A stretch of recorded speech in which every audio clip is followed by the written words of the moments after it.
Hello and welcome to another exciting lecture for research methods.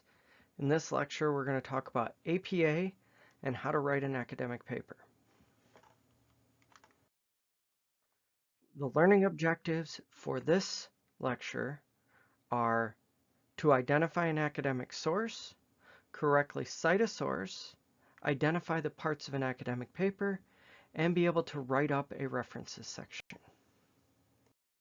So let's start by talking about academic paper writing in general. So academic paper writing is very specific, and it differs a lot from what most of you would have been asked to produce in the past. The way academic papers are written is in a much more structured as well as supported way, I guess would be the best word to say it. It involves a lot of reading. You have to, before you can write an academic paper, you have to read other academic papers that are out there on the topic that you're writing on. It involves doing very in-depth research of the scholarly literature. One of the labs we'll do this semester is a miniature literature review, but if you're going to write a full academic paper, you're going to spend weeks of doing nothing but researching scholarly literature out there, doing a literature review of everything on the topic of interest. Now, once you've been in a field long enough, you'll have been doing this, reading it a little here, a little there over time, and it does build up. But especially if you're starting to get into a new topic, something that you only have a little bit of knowledge with, or maybe you have quite a bit of knowledge, just not enough, it does take a lot of in-depth research into it. It takes planning. Many research papers, not only does it take to implement the research, but the recruiting for the research, implementing it, planning it, getting the right study done, the right structure of your study, and then analyzing the research, the data you get, then writing it up. And as far as all that literature review you did before, it takes months to write a full academic paper for journal publication. Revising is a big part of it.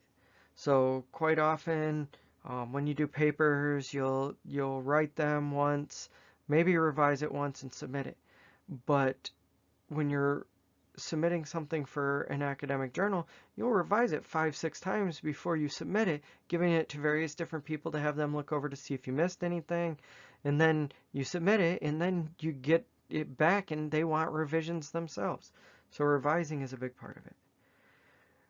Making changes in content and structure. So that's what I was just talking about. If you get feedback from someone you've given it to or from the journal you've given it to that are requesting major changes, it could take and make essentially most of your paper obsolete, and you've got to change the entire content and structure of your paper.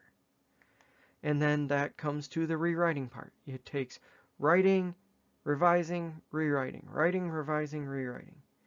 And then editing beyond that, then more proofreading, more revising, more editing, more rewriting. And then you've got to focus on your format at the end to make sure you should be doing it throughout, but then you double check your format at the end to make sure your format's correct, because every journal has specific requirements for format that they want you to fill out, they want you to meet.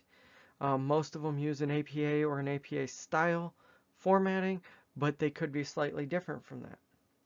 However, I've talked about this, don't be overwhelmed. I've talked about how all these things, it takes months, you do this, you do it again, you do it again, you do it again. Don't be overwhelmed. Writing is a skill that anyone can learn and master. It just takes practice. So that's one of the things we're going to be doing this semester, is practicing on this writing, doing this research of the literature, doing revising, doing rewriting, doing proofreading, all of that. We're going to practice on that this semester. And that's essentially what the labs are going to entail. So what's an academic paper require you to do? First and foremost, it requires you to think critically about a topic. So the topics that you're looking at, you have to think about it in a deep, critical way, because when you submit it for journal publication, the editors, The reviewers are going to read it and they're going to think critically about it. And if you didn't think critically about it and essentially answer all the questions in a satisfactory way, they're going to reject your paper. They're going to say it just isn't up to snuff. So that's the first major step, is to think critically about a topic. The next is to evaluate the topic and the sources. What I mean by that is when you do that literature review, you have to evaluate the sources that are out there. Some sources are better than others. Newer sources are generally seen to be better, but the level of the journal also matters. So you need to evaluate the sources. You need to organize your thoughts with the information published on the topic. So you need to find out what's been published out there. Do your literature review, and then get in the way of thinking along the lines of what's been published. If you believe opposite of what's been published, then you better have a good reason to believe opposite of what's been published, because what's been published is what other people have found in their studies. So you need to get your mind in line with what's already been found. And that's one of the big things people miss when it comes to research. Not miss as in they want it back, that it's gone and they want it back. No, miss as in they do wrong. It's one of the things people do wrong or think about incorrectly, and that is people think that research is all about new and innovative things. And sometimes you get that, but 99.9% of research is new things that have been built on old things. You take what's already existing, research that's already been done, and you take it one step farther. And that's why most journal articles will end with a future directions page. And the future directions page isn't necessarily where that researcher is going to go in future directions. It's where that researcher is saying that other people could go. That's the next step, in the next logical step in that research line. And then you need to compose your thoughts and put them into a proper format.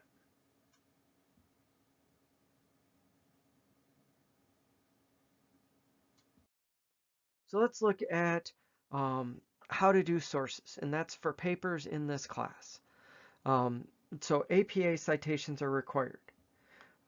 To get an APA to get a proper source, you can use the school library or use Google Scholar to locate academic sources.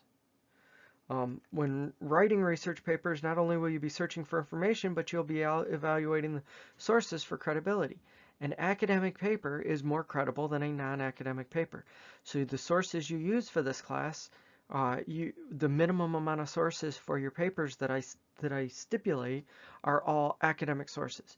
If you want to put in non-academic sources, you can, but you have to at least meet the minimum number of academic sources as the paper stipulates, as the instructions stipulate. And basically learning how to evaluate these sources effectively is a skill that you need both for this course paper and for your life, because there is a lot of misinformation out there. There's a lot of popular sources, there's a lot of news articles, a lot of blogs, or anything of the like that basically come down to the fact that they're spreading misinformation. And because of that, being able to identify the credibility of the source is important for the way you think in the future, because you'll start to justifiably question some of these sources that are not academic, that are not necessarily supported by the research. There's lots of different things, and you can find cases where our government has changed. Our government's passed laws based on information that was not from an academic source. It was just from someone saying something. So that gets us to scholarly sources versus popular sources. So scholarly sources are written by highly qualified researchers, have a thorough publication process. That's why I said papers take months, sometimes years from start to finish. And it usually involves peer review. So that's where your journal article, your publication, your research paper will get sent to reviewers, and they will review it to make sure it basically meets standards of the academic community, of the academic standards of that journal, and they will reject it if it doesn't. Scholarly sources will have an extensive list of references at the end of the text. If you're reading something and it does not have sources at the end, it's not a scholarly source. That's the first thing you'll step into. A lot of them on like the websites out there like PubMed and things like that. Those are not scholarly sources because you look at the end and there's not a references section. And just because it has a references section doesn't mean it's scholarly source, but that is a good cutoff, a good threshold to have, that if it doesn't have a list of references at the end, an extensive one, I'm not talking about like 1 or 2 or 3, I'm talking about an extensive list of references at the end, it is not a scholarly source. Scholarly sources tend to have a specific audience in mind, most likely other experts in the field. That's why scholarly sources will have a lot of specific language that may be hard for people who are not in that field to understand. So examples of scholarly sources include books and academic journals written by scholars and experts. Popular sources, on the other hand, are written by and intended for a general audience. This is where you get that difference between this have that specific audience.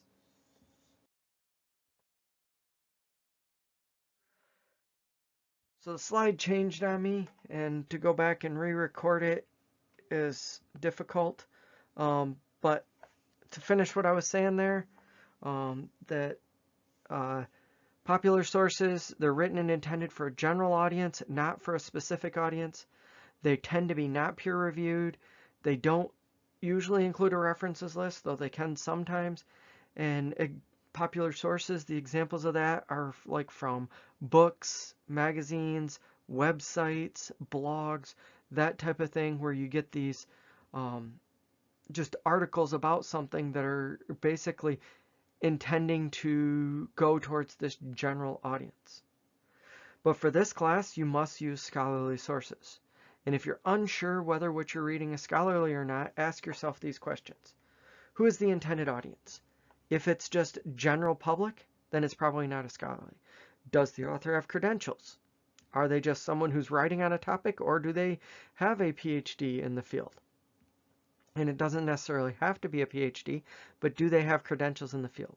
Is it peer-reviewed? Is it coming from a peer-reviewed journal? If not, it's probably not scholarly. And is there a references list or a works cited page? And again, I've said it a few times, just because it's got a references list doesn't mean it's scholarly, but if it doesn't, it's not. So if the source you're examining has an intended academic audience and fits the above criteria, it's most likely academic. Here's the thing I'll say. Here's the thing I will recommend. First off,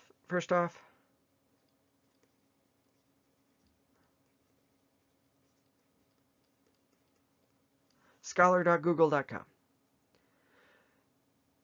If it's not on scholar.google.com, it is not an academic source. If you find something and let's say it's on, like I said, PubMed, and you search that exact article from PubMed on scholar.google.com and it doesn't come up, it's not peer review. It's not an academic source. If you find it on scholar.google.com, that doesn't guarantee it's an academic source, but 99% of things on Google Scholar are academic sources. So that's the way I recommend double checking to see. And then after that, go to this criteria up here.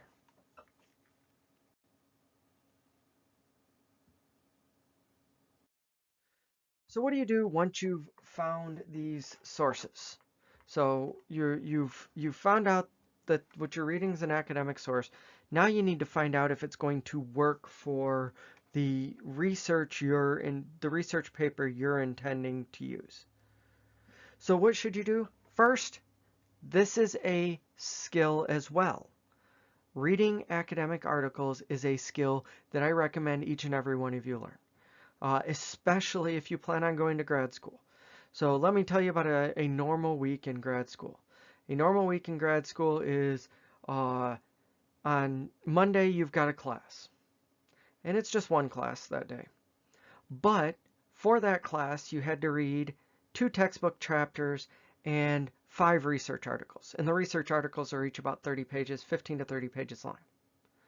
Okay? If that was your only class, probably wouldn't be a problem. But then Wednesday, you've got another class that also had 1 to 3 chapters and 3 to 10, 3 to 8 research articles. And then Thursday, you've got another class that's got the same requirements. So as you can see, that's about 400 to 500 pages of reading a week if you were reading all of it. No, you need to learn to know how to identify the important information.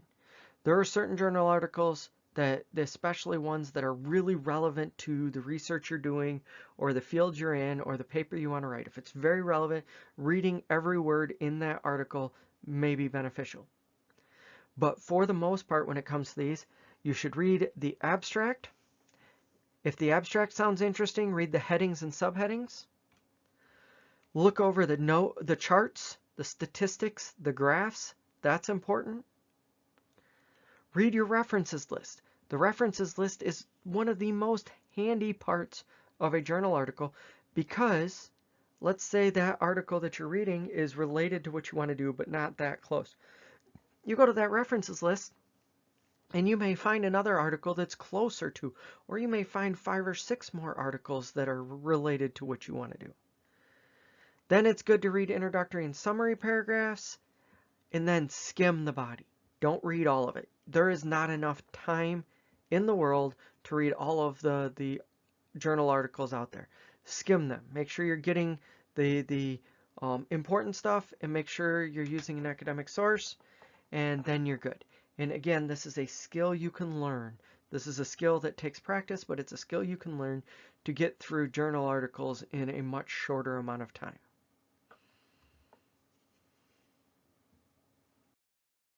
Wikipedia is wonderful. Wikipedia is great.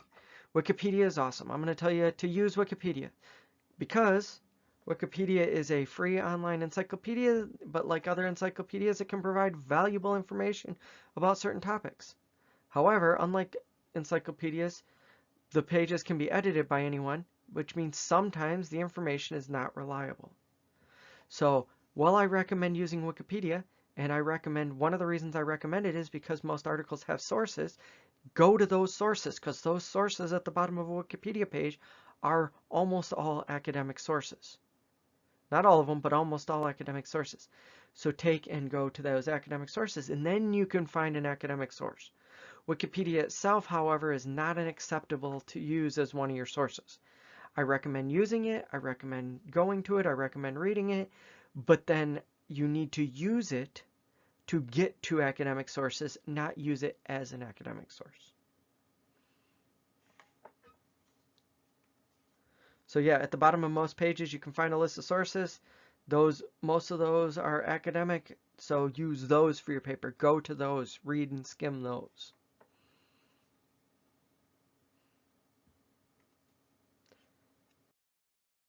Let's get to the second learning objective. And the second learning objective is to learn how to correctly cite a source. And again, this is another skill that you learn. So what is citation? Citation, the whole idea behind it, the whole goal behind citation is that when you're writing up an academic paper, you aren't the original person who thought up most of the stuff that's in your paper. The majority of stuff in your paper you're going to have gotten from somewhere else, from someone else. And the intention of citations is to give credit to others for those ideas. You do have a right to articulate your own ideas and opinions, but you also have the right to draw on the works of others who have come before you, and by using a citation, you can cite those people who came before you and then put that information into your paper. With those rights, though, comes the responsibility to both inform your reader of which ideas are yours and which are not, and to give credit to others when you make use of their work. In a sense, this is a way of showing others that you have both done your research and understand the importance of your sources in developing your own arguments. Now, a mistake a lot of new students make is when they start writing up papers, they cite every single idea. And actually, this is a problem I still get with master's students. When I teach master's classes, they're actually worse for this. They've learned how to do citations. They've learned to cite things that are not their own idea.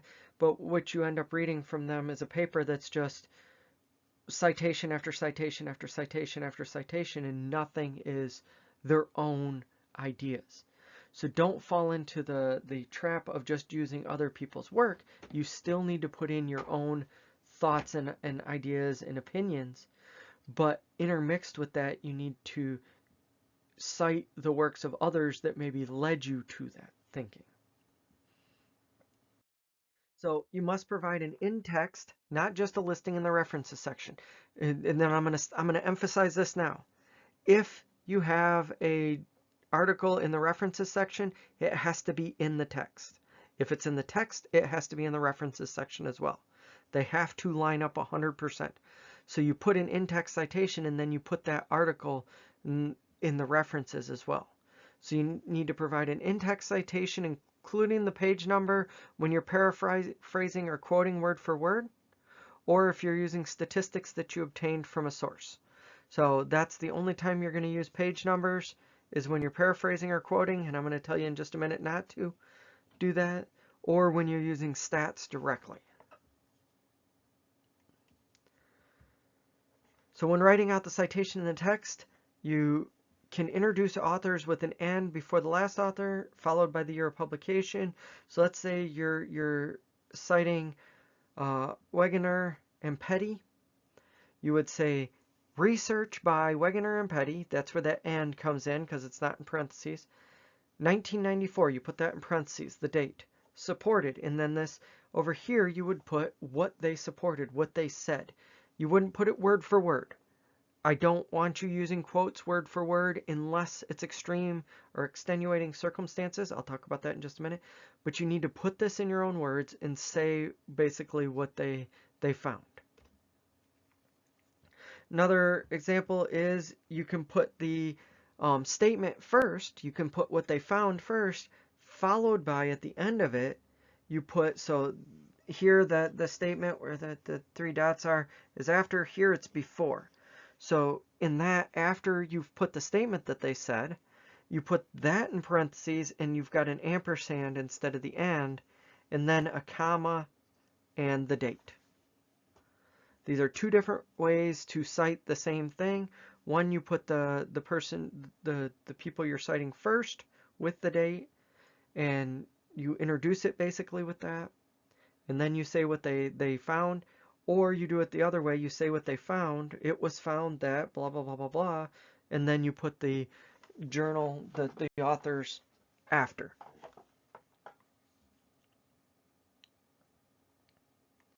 Next, let's talk about quotes. I'm going to tell you right now that somebody's going to do too much quotes. Somebody's going to do quotes, and I'm going to mark them off for it. You should not be using quotes in here. There is extenuating circumstances, which I'll get to in just a second, but you should not be using quotes. You should be paraphrasing, putting things in your own words. For this class, only one quote will be accepted per paper, and that is I will only allow that quote if it's something that's unable to be paraphrased. So what do I mean by that? Let me give you an example. My dissertation was 150 pages long. I had over 50 sources. I think it was closer to 80 sources, but I had over 50 sources. Okay, I had a lot of citations throughout the paper because some of those sources got cited more than once. In that entire 150 pages, there was one quote. And that one quote was where I quoted something Darwin said because it was important to quote exactly what he said because that is what was important there. It wasn't me saying, hey, Darwin said this thing about this and this and this. No, I wanted to get the direct thing he said.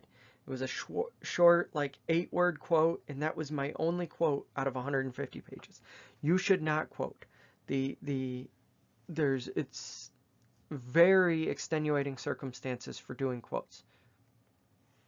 If you're trying to quote something somebody famous said, or a famous saying, then yeah. But as far as when you're citing an academic paper, almost all the time you're going to have to paraphrase it, not quote it. And why is that the case? Because I want to see that you know what you're talking about in the paper. Throwing quotes out doesn't tell me you know what you're talking about. If you cannot put it in your own words by paraphrasing, then I don't know if you understand what you're writing about, or if you're just throwing quotes at me. So if you do a quote, it must be identical to the original, using a narrow segment of the source. It must match the source document word for word and must be attributed to the original author. And you always introduce a quote rather than sticking it in the middle of a paragraph identified only by the citation. What do I mean by that? Remember a few slides ago when I said you can either introduce what something says, so such and such said X, or you can do X was said and then you put in parentheses who said it. With a quote, you always say such and such said X. So like my quote with Darwin, in the Origin of Species, Darwin said, and then I put the quote, and then I went on from there. So an example here would be, as Lavoie, 1985, page 6. Remember, you have to put a page if you're quoting, not if you're doing a normal citation, not if you're paraphrasing, only for quoting. He argued that such knowledge is dispersed among market participants. So a paraphrase, which is what you should be doing, a paraphrase is basically, in your own words, the essential information and ideas expressed by someone else.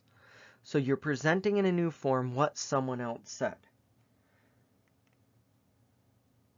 It is the most legitimate way to borrow from another source as long as you're accurately documenting it, as long as you're putting in the citation.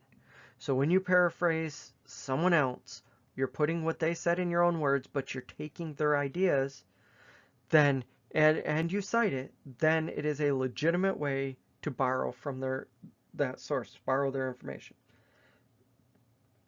And in a sense, it's a more detailed restatement than a summary, because a summary focuses concisely on a single main idea, whereas the paraphrase will focus on specific things from a specific other source, rather than just summarizing a main idea or an overarching idea. So what are some effective steps to paraphrasing?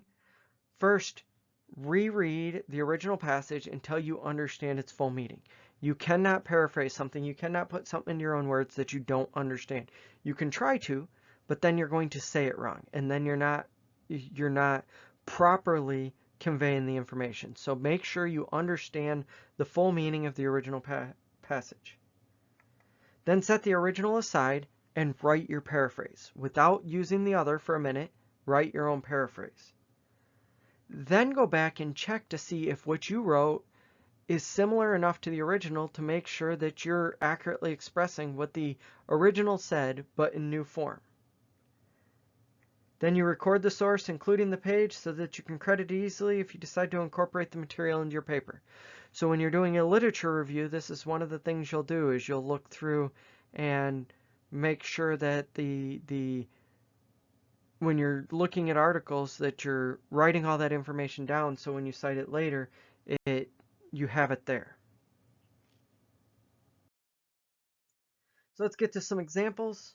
How about a direct quote from the research? So the direct quote, this is what the research said. Japan's beautiful Mount Fuji last erupted in 1707 and is now classified as dormant. Dormant volcanoes show no signs of activity, but they may erupt in the future. That was the original. And they possibly, in the original, should have cited this information and possibly even this information unless they were the ones who studied that themselves. But that's neither here nor there. This is the original article we have. So how can you paraphrase it A non-plagiarized paraphrasing of it is saying something like Mount Fuji, the highest mountain in Japan, is actually a dormant volcano. Dormant means that it is not active. The last time Mount Fuji erupted was in 1707, and there is always the possibility of a future eruption. So everything that was said in the original is said here. It's just said in a slightly different way. You notice that the citation here was, they put it at the end of the first sentence and did not cite it in the second sentence. That's because if you're continuing on talking about something from a citation, you don't have to cite it again unless you break it up with some new information from another source or from yourself, and then you go back to it again. So if you said here, Mount Fuji, the highest mountain in Japan, is actually a dormant volcano, citing it, and then saying, other dormant volcanoes include X, Y, and Z. You'd cite that. Then say dormant means that it's not active. You're going back to citing this first one. So if you don't break up the information, you can just keep it going from your citation there. But if you do break it up, you have to cite it again.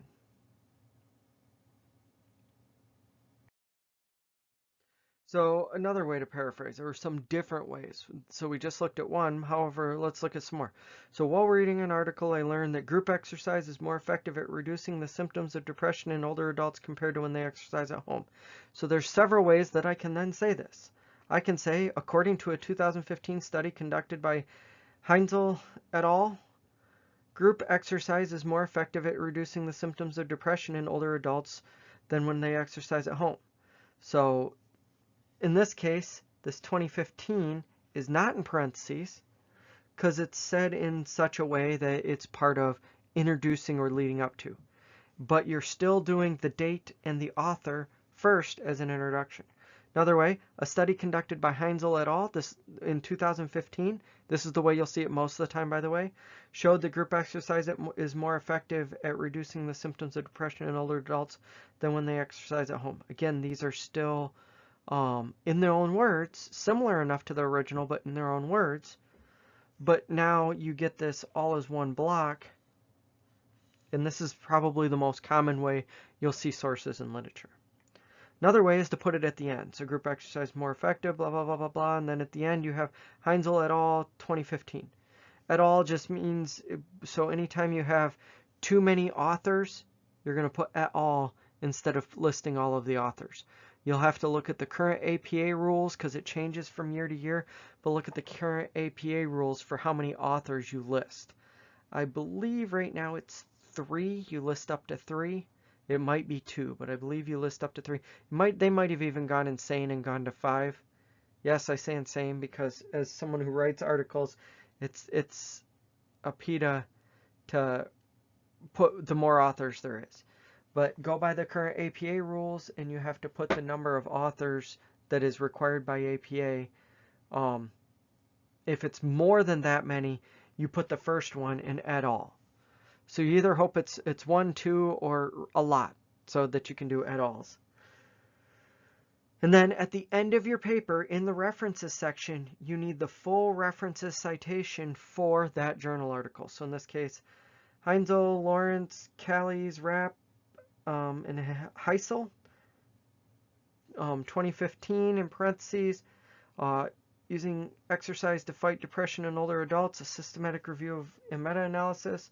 That's the journal article. That's the article name. Sorry, and then Geropsych, the Journal of Gerontology and Geriatric Psychiatry. That's the journal name, as well as the issue and the pages. But we'll talk more about that in a little bit. It's actually recommended that you use a variety of lead-ins. Don't just start it the same way. Don't just do all of them as the name, the author, date, and then the thing, whatever they said. Do that sometimes. Do sometimes where the author and date is at the end. In this case, it's a citation. But basically, you want to change it up. You don't want to do the same thing over and over again because then the paper gets monotonous. So sometimes you'll do it like number 1, sometimes you'll do it like number 2, sometimes you'll do it like the one a couple slides ago where you had that other option of doing the date not in parentheses. regardless of it, change it up, do different things. So writing, it just takes time. It's a skill to learn, but then even writing itself takes time. If you start a paper, one of your labs, the night before it's due, it's not going to be as good as it could be because you're going to run out of time for revising, for rereading. So the biggest cause of sloppy work and bad analysis is not taking your time. So start your labs early so that you have plenty of time to go through them. And if you start early enough, you can do a draft or two. You can take the time to read them for analytical and grammatical errors. You can show them to someone else and have someone else read it for errors. That is a perfectly valid thing to do. If you take your papers to the Writing Center and they review them and basically give you feedback and then you rewrite them, as long as they're not writing the paper for you, that's perfectly fine. I told you before, one of the things you do when you're writing a journal article is you give it to other researchers that you know to have them look over to make sure that you haven't missed anything. So definitely start early enough in advance so you can have others look at it. And you should be critical of your own work. The more critical of your own work, if you're more critical of your work than I am of your work, you're going to get good grades in this class because you're going to fix it before it even gets to me. Let's get to the third objective. The third objective is identify the parts of an academic paper. So let's look through this. So now that you know how to do the sources, let's talk about the paper itself. This picture on the right shows how to set up your cover page. I definitely recommend using the OWL website. I'll have a link to that later on. I'm pretty sure I have a link to it in a few different places. But the OWL website, it's the Purdue OWL website. And the Purdue OWL website is fantastic for its APA rules. It'll tell you how to do various different things in APA. I still use it. Years of being a researcher, and I will still go back to that page, especially since APA changes from year to year. Some things that might have been the case before are different now. Like the running head that you see here, there's some changes to that. I believe you just need it on the cover page now and not after that, but I can't remember for sure. I always, before I start grading your papers, review the latest stuff on it. So be sure to look up the latest stuff on the OWL website for APA. Then you've got the title of the paper, the author, and the university or college you go to. And then down here you'd have author's notes and stuff like that. You're not going to have to worry about that for this class, but that's where you would put stuff. So that's your cover page. You got a date there, you got your running head there, you've got all the other stuff there. And then from there you start writing the paper after that. When you're writing your first draft, begin to write in chunks of text defined by the parameters of each point. So I'm going to give you the headers usually to use for a lot of things. Now that doesn't apply to everything. When you're doing your introduction, for example, you're going to maybe have some subheadings that I didn't have you write. But then once you get that, you're going to have your main points that you're trying to convey. Whether it's bullet points, or you don't put them in the paper as bullet points, but whether it's points that I've given you to write about, or it's the points you're writing about in your paper because your topic is building on itself, you should write in chunks of text for each one. You should continuously refer to the topic in order to stay on track, and use key terms from the topic to thread each section together. Having a paper that is a good flow is very important. Jarring changes is not good. Sometimes if you've got a jarring change, you can do a heading change, but even then you kind of want one to lead into the other. So for example, I told you guys before, I did my research on mate retention tactics in couples. In my paper, I would talk about mate retention tactics in general. And then the next heading would be touching in proximity specific to mate retention tactics. So I would lead one into the other to keep it going in a smooth format. Integrate information from sources as you draft and include in-text citations. I'm going to say right here, that doesn't work for everyone. When you are first learning a topic, when you are first writing about a topic, or if you are not even just new, but relatively new, you aren't an expert yet on a topic. Doing it the way that's here is good. Basically, make sure that what you're saying is supported by the sources you found, and you're integrating them as you work on your paper. However, as you become more proficient with a topic, you start doing that less and less. When I write a paper right now, I very rarely will put a source in the paper until I'm done writing the paper. Because I know enough about the other literature out there on the topic, I'll be able to know, okay, this was said, and this has been said, and this has been said. So I'll basically write the information I know that would be a citation, and then after it I would just write the word cite in parentheses, and then later I would come back and apply the proper citation to that, unless I know off the top of my head who it is I'm citing. But when you're talking about hundreds to thousands of journal articles that you cite, knowing them off the top of your head is not that easy. There's a few that you know, but not too many. And you should move from point to point rather than author to author. Definitely don't go like, okay, well, I have this citation, I need to put it in here. And then, well, my next citation on my list is this author, so I'm going to put that next. No, you don't do that. You move from point to point, incorporating those authors as you go, but your point to point should be what's important. And those authors, just the citations you've got, should just be included as you're going along. Some language to avoid in academic writing. Don't use contractions. Yes, don't. Do not use contractions. So don't use contractions. So contractions are abbreviated words like don't, can't, won't. In academic writing, it's just not appropriate to do. Some people do it. It's not the end of the world if you do it, but you should try to avoid it. It's in academic writing, they typically will not use contractions. Some won't use them at all. Some will, but not many. People who use a lot of contractions tend to get looked down on by the academic community. Try not to use colloquial vocabulary. So what is colloquial vocabulary? That's words and expressions that are used in everyday spoken language, such as slang. As in, don't use slang. However, you can use colloquial terms that are specific to the field that you're doing research on.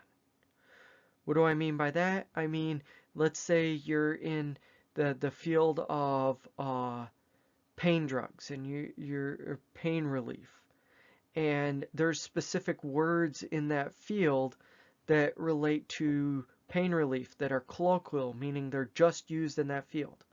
You can use those words because your target audience is people who will understand those words. Your target audience should be people who get those words already. But using slang, that's not good because your target audience may not understand your slang. So this is up to you as the writer to determine if your colloquial language is something that your target audience will be able to understand or not. And avoid rhetorical questions. So a rhetorical question is a question in which there's no answer is expected, where there's an assumption that the reader knows the answer. So rhetorical question in a written text where the writer assumes the reader knows the answer, or where the writer goes on to answer the question in the text. These are the types of questions that should be avoided in academic writing. They're good in teaching. They're good in general conversation. But in academic writing, we don't want to put questions in that we're just about to answer in the next sentence. Just state what it is you're going to state, not string the reader along and asking this rhetorical question and then answering it.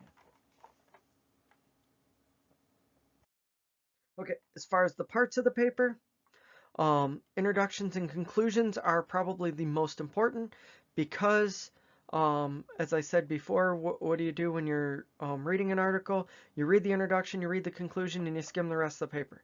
Or you read the introductory paragraph. So the introduction is what introduces your argument to the reader, convinces them why they should care about what what you wrote in the paper. If your introduction is not catching enough or interesting enough, the reader is just going to skip the rest of your paper. So you start your introduction off with an attention grabber. Don't be excessive though. Excessive attention grabbers, especially in the day and age of clickbait, actually you'll get people to avoid what you're writing.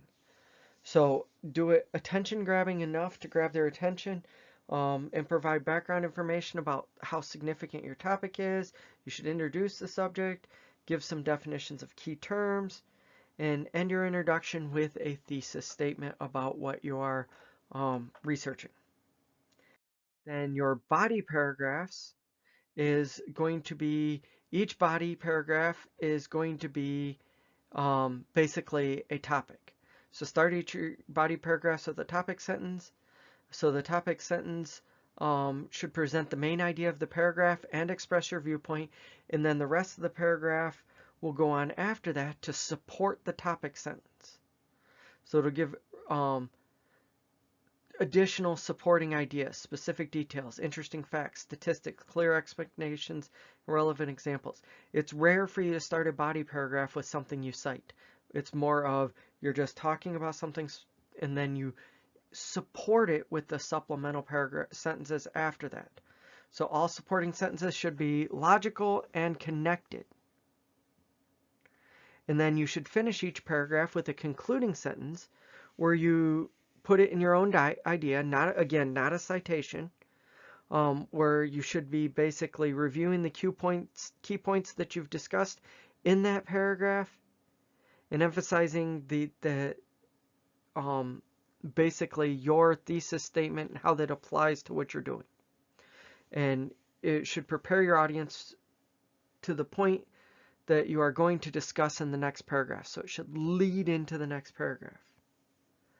And then the conclusion, this part of your paper is the most important because just like I said, readers are going to read the beginning and end, but also psychology shows that we have a recency and a primacy effect. We remember the first things and the last things. So they're going to remember the last thing they read close to the most.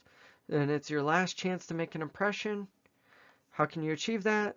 When writing a conclusion, you need to provide connections to all of your previous ideas or to the main previous ideas.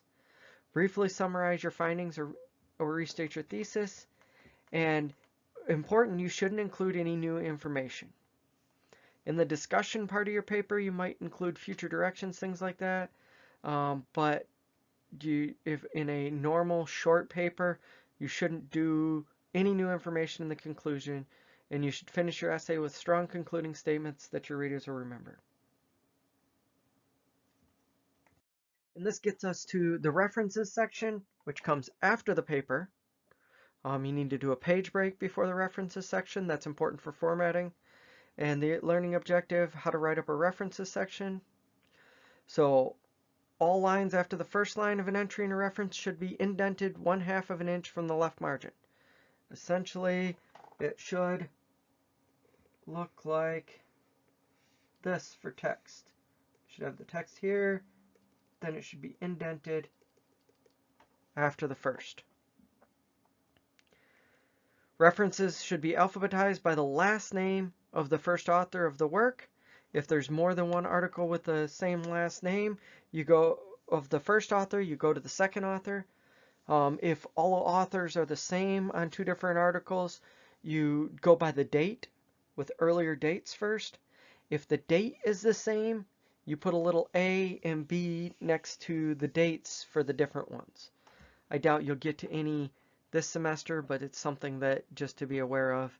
And again, you don't have to write all this down necessarily because all this information is on the OWL website. I already said this, for multiple articles by the same authors, they're listed in the same order, chronological from the earliest to most recent. You should present the journal titles in full. And this is annoying for some journals that have like 10 words in their title. You should italicize journal titles. You should maintain any non-standard punctuation and capitalization that's used by the journal in its title. So when you're putting in a journal title, anything that they capitalize in their journal title, you capitalize. Anything that they lowercase, you lowercase. If they have any special symbols or anything like that in their journal title, the journal title and your references should be identical. And one thing I'll say right here, just as a quick aside, Google Scholar has a little button you can click at the bottom for cite, and it will pop it up in various different formats, and you can copy it from APA format.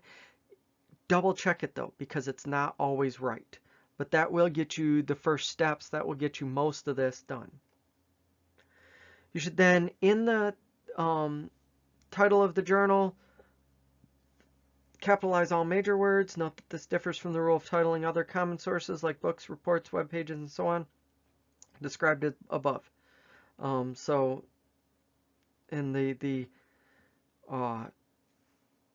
it depends on, basically, you need to follow what the journal does itself.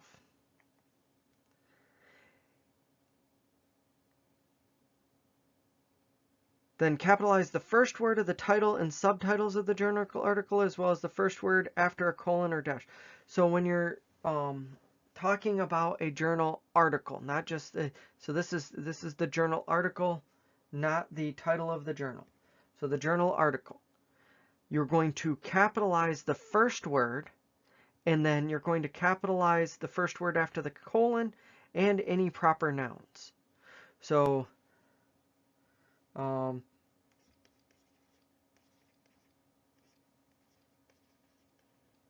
that should be lowercase. Let me just erase that.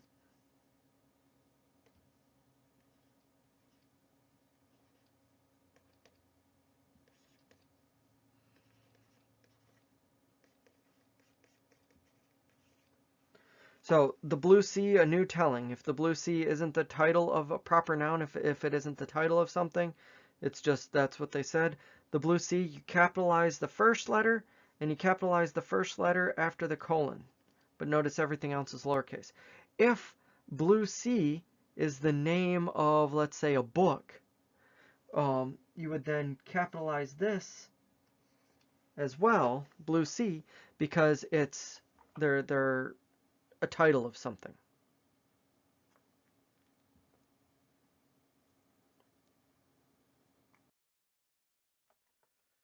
When you're putting in the references section the authors, all authors' names should be inverted. You put the last name first, followed by the middle name and first name as initials.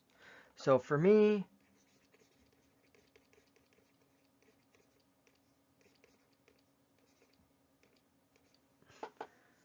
it would be Shattuck KS. And you notice that I put a comma after the second one, because then if there's another author, that would be here after that comma.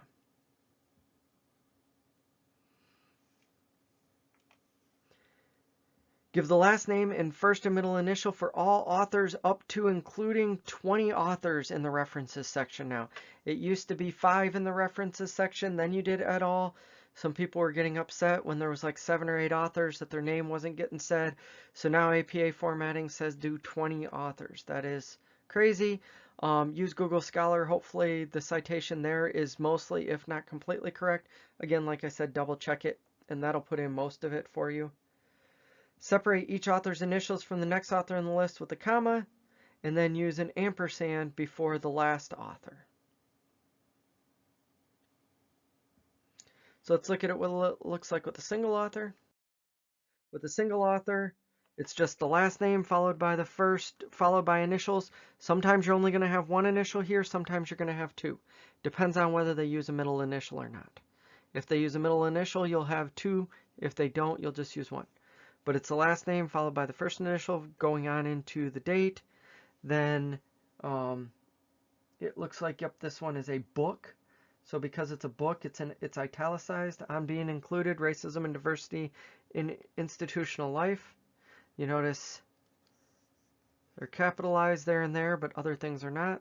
And then it's the publisher.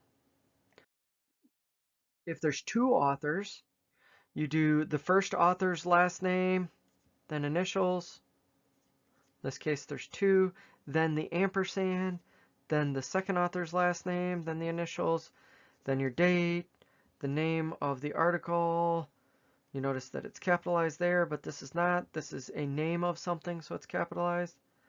Then after the colon is capitalized. Then you've got the journal that it's in, because this is a journal article, so this is the journal. The journal that it's in is italicized. You've got the journal number. That's what that's there. Then you've got the pages. And then you've got the DOI. I don't mind if you use the DOI or not. Some people do. I don't even use DOI when I'm writing up my papers. But DOI is basically where it can be found online. Let's look at 3 or more authors. In this case, again, you've got last name, initials, last name, initials, last name, initials, last name, initials, ampersand, last name, initials, date, name of the article, journal, issue number, pages, and DOI.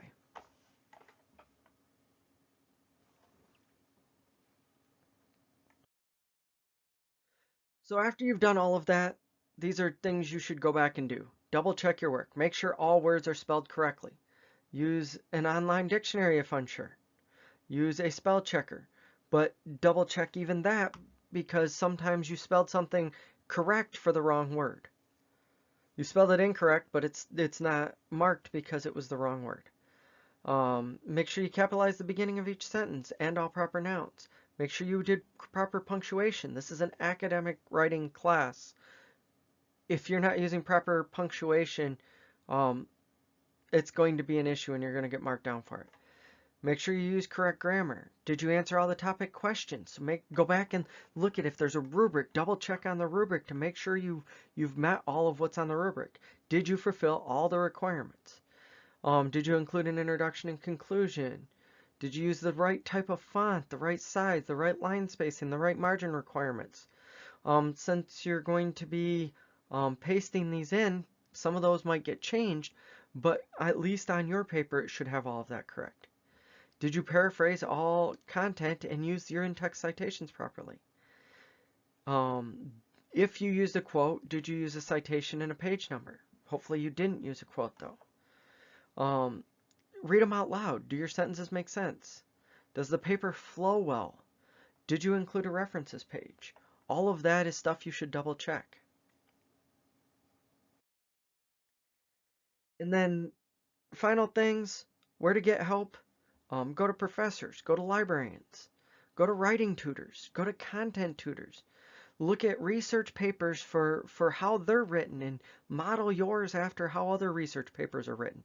There is a lot of resources out there to help you. The Writing Center is fantastic for this. You do not have to, that's an important thing with academic writing. This is not just you writing it. You don't have to just write it and be done there. You can write it and then have somebody help you, have somebody review it.